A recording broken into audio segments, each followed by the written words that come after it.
Cumprimento a todos os meus irmãos com a paz de Jesus. Seja bem-vindo a esta live do dia 15 de janeiro. Feliz sábado para todos vocês. Vamos orar.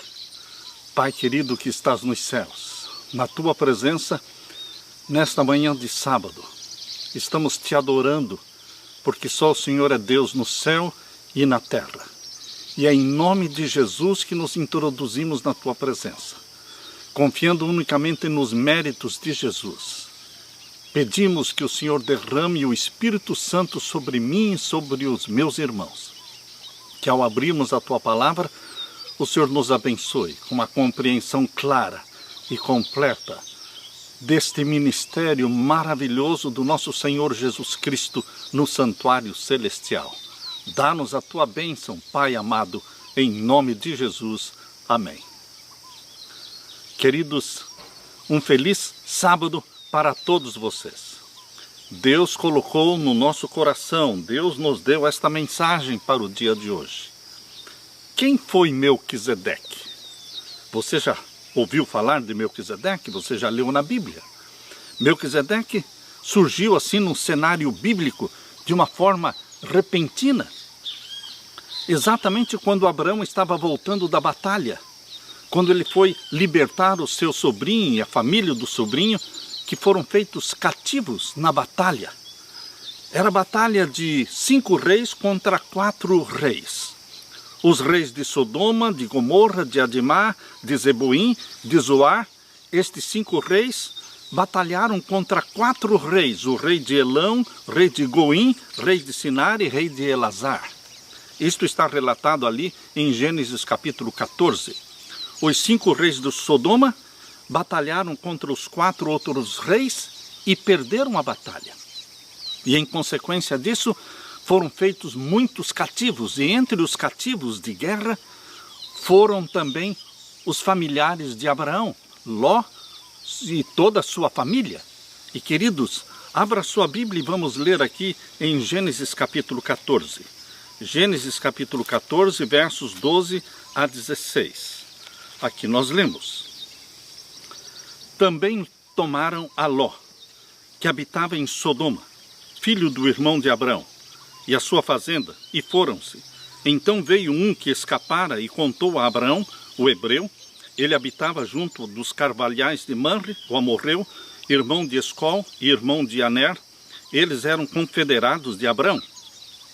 Ouvindo, pois, Abraão que o seu irmão estava preso, armou os seus criados, nascidos em sua casa, 318, e os perseguiu até Dan. E dividiu-se contra eles de noite, e ele e os seus criados, e os feriu, e os perseguiu até Obá, que fica à esquerda de Damasco. E tornou a trazer toda a fazenda, e tornou a trazer também a Ló, seu irmão, e a sua fazenda, e também as mulheres e o povo. Quando Abraão estava voltando desta vitória, trazendo de volta os cativos de guerra, trazendo de volta Ló e a sua família, ele se encontrou neste caminho de volta com Melquisedeque. Foi quando pela primeira vez a Bíblia apresentou Melquisedeque. Está exatamente aqui em Gênesis capítulo 14 e os versos 18 em diante. Aqui lemos.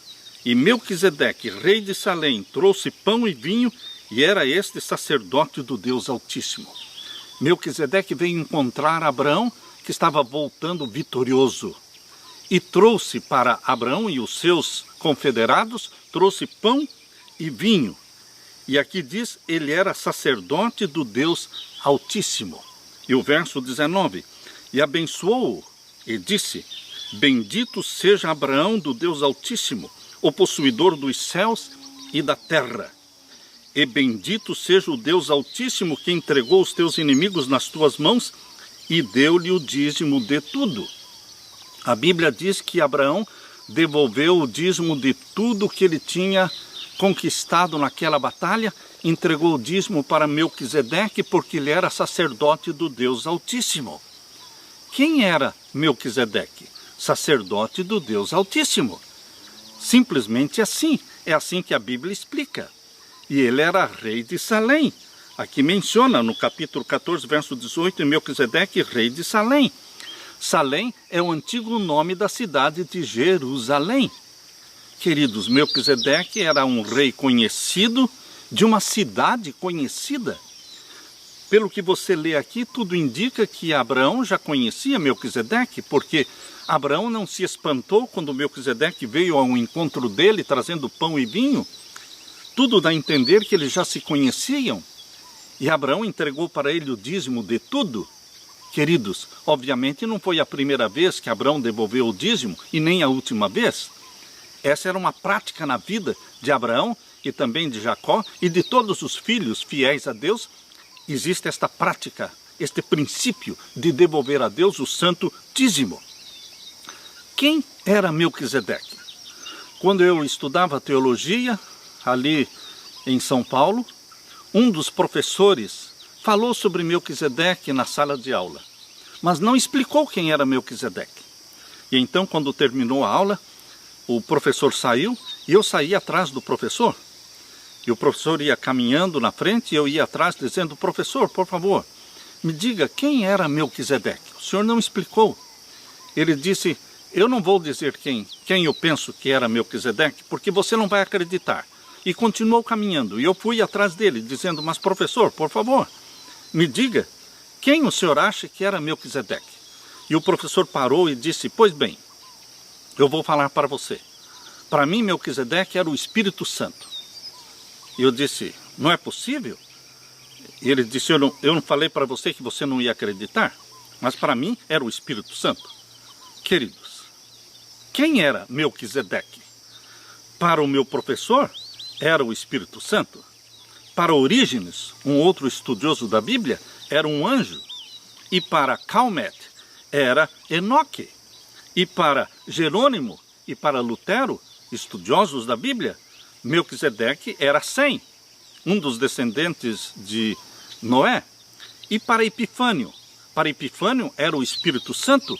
Para Ambrósio, Melquisedeque era uma aparição do Cristo pré-encarnação.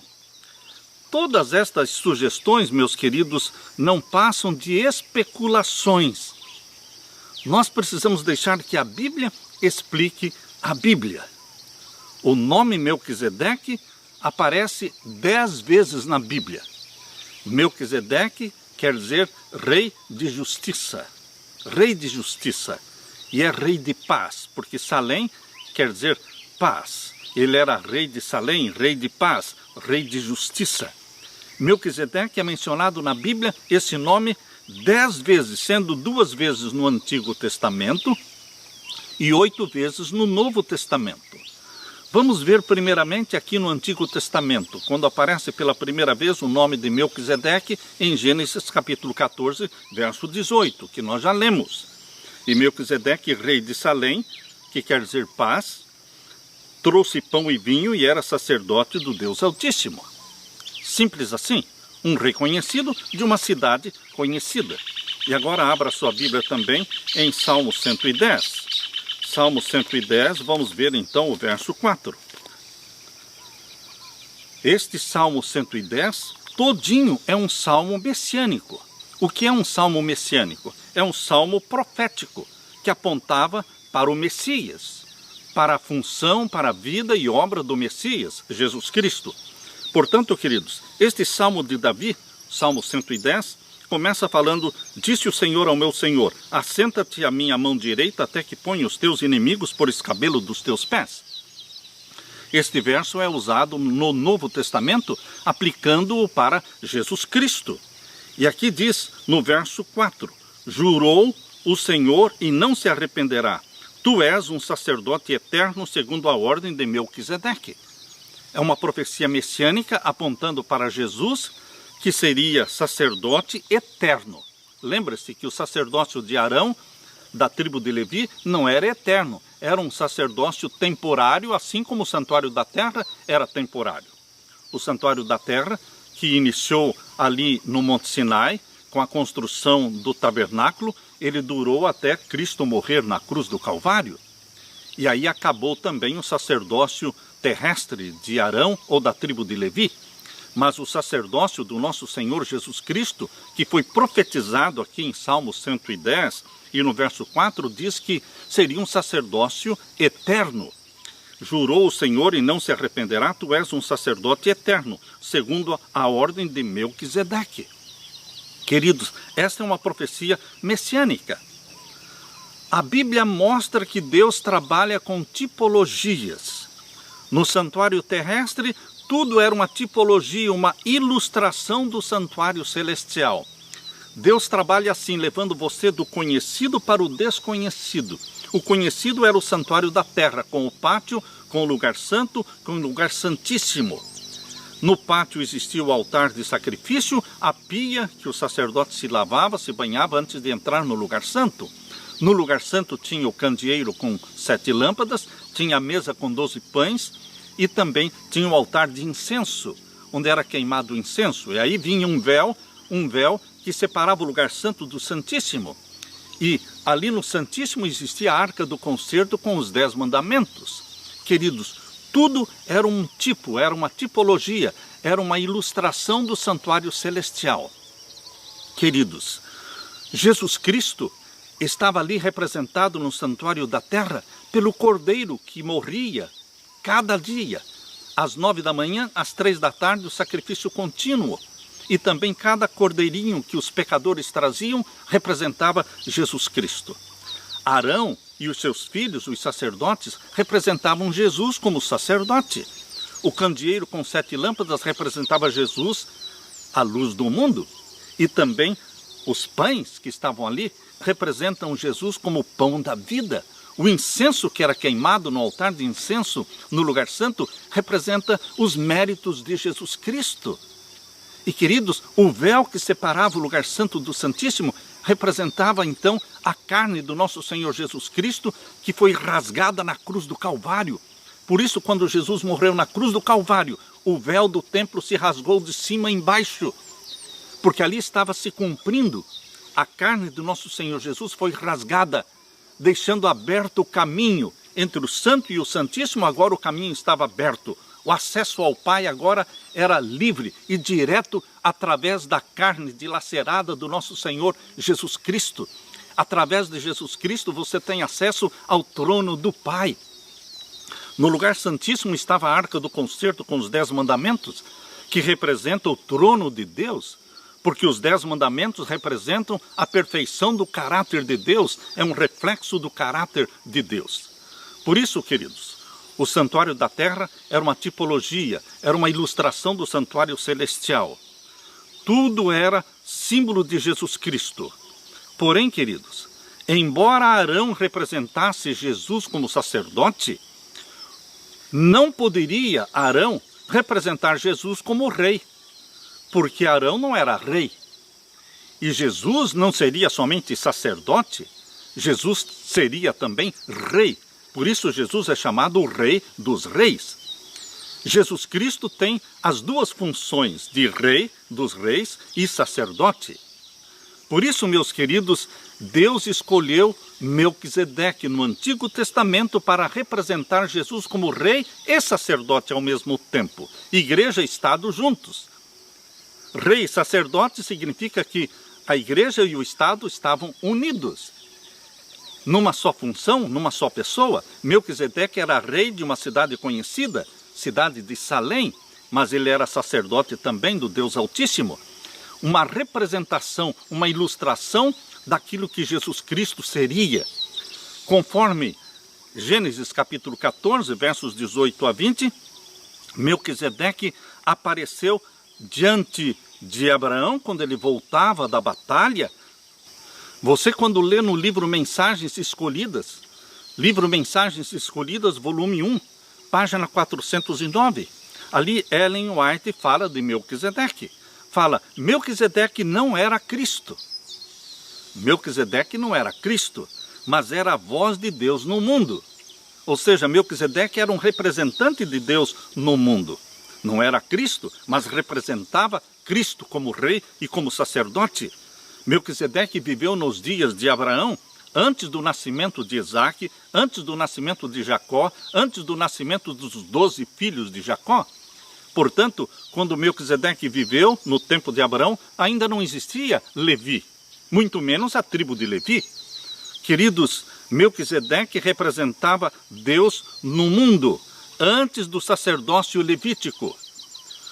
Melquisedeque era um sacerdote constituído por ordem direta de Deus. Deus constituiu Melquisedeque como sacerdote.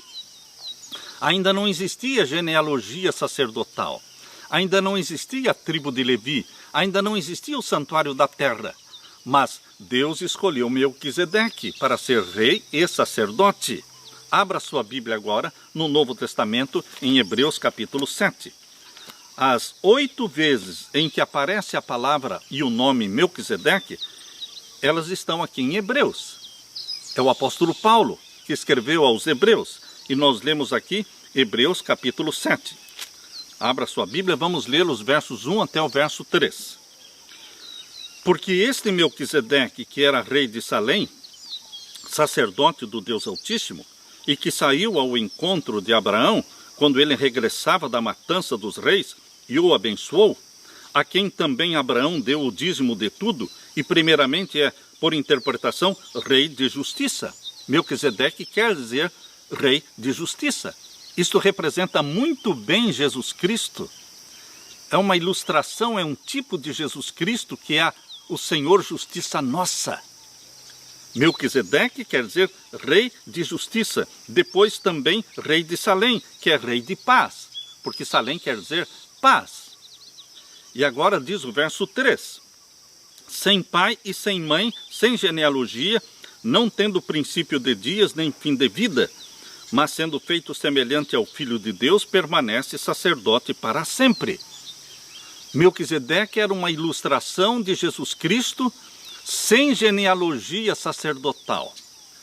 Quando você procura o nome de Melquisedeque nos registros históricos, nos registros do Antigo Testamento, registros genealógicos que mostra todas as famílias de Levi e os sacerdotes que poderiam comprovar que eles eram sacerdotes, porque pela genealogia eles podiam provar que eles eram descendentes de Levi. Quando você procura ali naquela lista de genealogia sacerdotal, você não encontra ali o nome de Melquisedeque. Porque sacerdotalmente, ou seja, como sacerdote, Melquisedeque não nasceu e não morreu, não teve nem pai nem mãe, não teve começo de dias nem fim de dias. Simplesmente Melquisedeque não existe na genealogia sacerdotal do santuário terrestre, da tribo de Levi, porque ele viveu muito antes de Levi. Queridos, assim também, quando você procura o nome de Jesus na genealogia sacerdotal da tribo de Levi, você não vai encontrar, porque não existe o nome de Jesus ali na genealogia sacerdotal de Levi. Como sacerdote da tribo de Levi, simplesmente Jesus não existiu. Não teve nascimento e nem morte, nem pai e nem mãe. Porém, queridos, Jesus existiu. Como Melquisedeque também existiu. Melquisedeque tinha um pai, tinha uma mãe. Melquisedeque nasceu e morreu fisicamente, mas não como sacerdote. Como sacerdote, genealogicamente, da tribo de Levi, ele nem nasceu e nem morreu. Você está entendendo, meu querido irmão, minha querida irmã? Melquisedeque era uma representação de Jesus Cristo, que embora fisicamente tenha nascido da Virgem Maria, e ele morreu na cruz do Calvário, mas na linhagem sacerdotal ele não nasceu e não morreu. Mas ele foi constituído sacerdote da mesma forma como Deus constituiu Melquisedeque, diretamente por ordem divina. Eles não podiam provar genealogicamente, pela genealogia sacerdotal, que eles eram sacerdotes. Mas eles podiam dizer, eu sou sacerdote porque Deus me constituiu sacerdote. Melquisedeque era sacerdote do Deus Altíssimo e Jesus Cristo é o sacerdote do Deus Altíssimo. No Antigo Testamento, Melquisedeque representa Jesus. Não é Jesus, não é o Espírito Santo, não é um anjo, mas Melquisedeque representa o ministério sacerdotal de Jesus, que é rei e sacerdote ao mesmo tempo. Louvado seja Deus! Em Hebreus capítulo 7, Paulo faz um paralelo entre Melquisedeque e Jesus, entre o tipo e o antítipo. Era entre a sombra e a realidade, tendo em vista as semelhanças que existem entre o sacerdócio de Melquisedeque e o de Cristo. Agora vamos ler Hebreus capítulo 5 e o verso 6. Hebreus capítulo 5, verso 6 diz assim: como também diz no outro lugar, tu és sacerdote eternamente segundo a ordem de Melquisedeque. No santuário celestial não existe nenhum sacerdote segundo a ordem de Arão ou a ordem de Levi, porque lá no santuário celestial o sacerdócio é de Jesus Cristo, que foi constituído sacerdote eternamente. Assim como Deus escolheu Melquisedeque no passado para representar Jesus, agora a realidade é que você tem um sacerdote no céu que intercede por você, que é bondoso, que é misericordioso, que é poderoso para perdoar os pecados de todos aqueles que invocam o seu nome, Jesus Cristo, no santuário celestial. Por isso diz aqui que ele é sacerdote eternamente segundo a ordem de Melquisedeque, porque o santuário celestial não é passageiro. O santuário da terra foi construído e deixou de existir quando Cristo morreu na cruz. O santuário celestial é eterno, porque a própria Nova Jerusalém está dentro da Nova Jerusalém. O lugar santíssimo do santuário celestial é onde está o trono de Deus, onde tem a arca do concerto com os 10 mandamentos. Queridos, nunca vai deixar de existir o lugar santíssimo. O lugar de habitação de Deus com seus filhos é a Nova Jerusalém. Por isso Apocalipse 21, verso 2, quando mostra a Nova Jerusalém descendo do céu, no verso 3 diz: eis aí o tabernáculo de Deus com seu povo. Eis aí o santuário de Deus com seu povo. Queridos, a Nova Jerusalém é o santuário de Deus, é o tabernáculo de Deus, é a casa de Deus conosco. É a capital da nova terra, mas não é uma capital qualquer. É a casa de Deus que vai habitar conosco para todo sempre na nova terra. A Nova Jerusalém é o centro de tudo na nova terra. E ali está o trono de Deus. Por isso o santuário celestial é eterno.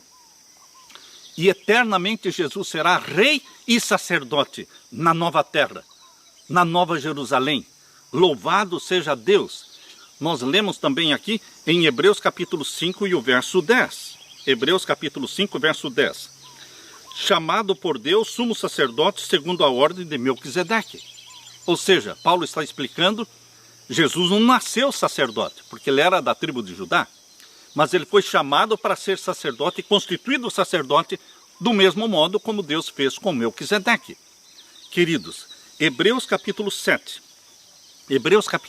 verso 4 em diante. Aqui nós lemos: considerai, pois, quão grande era este a quem até o patriarca Abraão deu os dízimos dos despojos. Paulo aqui em Hebreus 7 mostra a superioridade do sacerdócio de Jesus sobre os sacerdócios de Arão e dos seus filhos. O sacerdócio de Melquisedeque, ou seja, aquele que foi constituído diretamente por Deus e que funciona num santuário celestial, é muito, muito mais superior que o sacerdócio terrestre dos filhos de Arão, pecadores e frágeis como eram, que tinham que oferecer sacrifícios por si mesmos. No sacerdócio celestial, Jesus Cristo não oferece sacrifício por si mesmo, porque ele é santo e imaculado, nunca pecou. Agora, Hebreus capítulo 7, verso 5. E os que dentre os filhos de Levi recebem o sacerdócio têm ordem, segundo a lei, de tomar o dízimo do povo, isto é, dos seus irmãos, ainda que tenham saído dos lombos de Abraão. Mas aquele cuja genealogia não é contada entre eles, tomou os dízimos de Abraão e abençoou o que tinha as promessas. Agora vamos ler Hebreus capítulo 7 e o verso 10. Porque ainda ele estava nos lombos de seu pai quando Melquisedeque lhe saiu ao encontro, ou seja, Melquisedeque viveu muito antes de Levi nascer. E agora o verso 11, Hebreus 7, verso 11. De sorte que, se a perfeição fosse pelo sacerdócio levítico, a perfeição não era o sacerdócio levítico. A perfeição está no sacerdócio de Jesus Cristo. Por isso diz aqui: de sorte que se a perfeição fosse pelo sacerdócio levítico, porque sob ele o povo recebeu a lei, que necessidade havia logo de que outro sacerdote se levantasse, segundo a ordem de Melquisedeque, e não fosse chamado segundo a ordem de Arão? Louvado seja Deus, porque Jesus Cristo é sacerdote, não porque nasceu sacerdote, mas porque foi constituído. Ele morreu por você, como o Cordeiro de Deus que tira o pecado do mundo. E ele ressuscitou e subiu ao céu, inaugurou o santuário celestial no dia do Pentecostes. No dia do Pentecostes, 50 dias após a ressurreição de Jesus, foi esta festa do Pentecostes no Santuário Celestial, que foi a inauguração do Santuário Celestial, a unção do Santuário Celestial, e Jesus foi constituído ali sacerdócio eternamente. Ali ele intercede por você e por mim. Por isso diz aqui em Hebreus capítulo 7 e o verso 17, porque dele assim se testifica, tu és sacerdote eternamente segundo a ordem de Melquisedeque. Queridos, Melquisedeque, rei e sacerdote, ilustra Jesus Cristo como rei e sacerdote. Jesus será rei dos reis e sacerdote eternamente. Por isso, queridos, Satanás tenta imitar Jesus Cristo aqui na terra através do anticristo. O anticristo papal também é rei de Roma, e é também sacerdote. Ó, queridos, como Satanás tenta imitar, a mentira está sempre perto da verdade. O anticristo papal é rei de Roma e é sacerdote, porque é anticristo. Porque o verdadeiro Cristo, Jesus Cristo, que lá no céu intercede por você, ele é rei e sacerdote. Queridos, na nova terra, a Bíblia diz que a terra toda será dividida em 12 grandes países, 12 grandes tribos. Abra sua Bíblia, aqui em Apocalipse 21, capítulo 21, nós lemos no verso 12. Veja o que a Bíblia fala sobre a Nova Jerusalém. E tinha, capítulo 21, verso 12, e tinha um grande alto muro com 12 portas, e nas portas 12 anjos, e nomes escritos sobre elas, que são os nomes das 12 tribos de Israel. Os nomes das 12 tribos de Israel estão nas 12 portas. Cada porta tem o nome de uma tribo, porque representa uma tribo. São 12 tribos na nova terra. São 12 grandes nações na nova terra. E cada uma dessas nações tem um rei. Deus constituiu os apóstolos do nosso Senhor Jesus Cristo serão os reis na nova terra. Vão se assentar em tronos para liderar e para julgar todas as tribos de Israel. É assim que a Bíblia menciona. Abra sua Bíblia aqui em Mateus capítulo 19. A Bíblia explica a Bíblia. Você não tem que se preocupar quando é a Bíblia explicando a Bíblia, meu querido irmão. Porque isto é certo, isto é correto. A Bíblia explicando a Bíblia. Mateus capítulo 19, versos 27 e 28. Aqui nós lemos. Então Pedro, tomando a palavra, disse-lhe, eis que nós deixamos tudo e te seguimos. Que receberemos? Verso 28. E Jesus disse-lhes, em verdade vos digo que vós que me seguistes, quando na regeneração, ou seja, na nova terra, o Filho do Homem se assentar no trono da sua glória, também vos assentareis sobre 12 tronos para julgar as 12 tribos de Israel. Está claro? Deus vai constituir os 12 apóstolos para que se assentem em tronos para liderar, para julgar as 12 tribos de Israel na nova terra. Isto é repetido também em Lucas 22, 30. Em Lucas capítulo 22 e o verso 30 é repetida esta mesma afirmação do nosso Senhor Jesus Cristo. Aqui lemos Lucas 22, 30. Para que comais e bebais à minha mesa no meu reino, e vos assenteis sobre tronos, julgando as 12 tribos de Israel. Queridos, Jesus é chamado Rei dos Reis, porque existirão 12 reis na nova terra. E Jesus Cristo é o Rei acima de todos os 12 reis. Por isso a Bíblia aqui em Apocalipse 21, vamos ler Apocalipse 21 e o verso 21 até o verso 25. Aqui diz, e as 12 portas eram 12 pérolas, cada uma das portas era uma pérola, e a praça da cidade de ouro puro, como vidro transparente, e nela não vi templo, porque o seu templo é o Senhor Deus Todo-Poderoso e o Cordeiro, e a cidade não necessita de sol, nem de lua, para que nela resplandeçam, porque a glória de Deus a tem alumiado, e o Cordeiro é a sua lâmpada. E as nações, veja, presta atenção, verso 24, e as nações andarão à sua luz. As nações, existirão nações na nova terra. Quantas nações? Você não pode inventar da cabeça. Você tem que deixar a Bíblia explicar a Bíblia.